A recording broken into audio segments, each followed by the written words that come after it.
Hello guys! Meron pala akong naisipan na murang ulam para sa ating mga chikiting. Yan, masustansya po yung ating gulay, malunggay.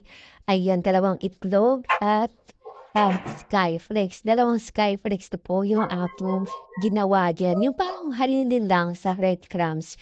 Pero kung may breadcrumbs po kayo, ay pwede na yun. Pero ito kasing skyflakes is parang maano siya, lasa at saka malinamnam. Ayan, kaya yun yung tinry ko ngayon na recipe natin na ilalagay din sa itotorta nating malunggay.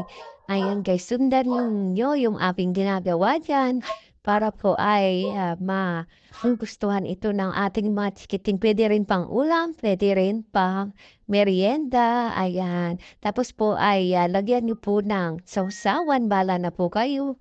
Ako po ay pinaka-best yung ketchup na sausawan. Ayan guys, sundan nyo lang po kung ano yung aking recipe at ginagawa dyan.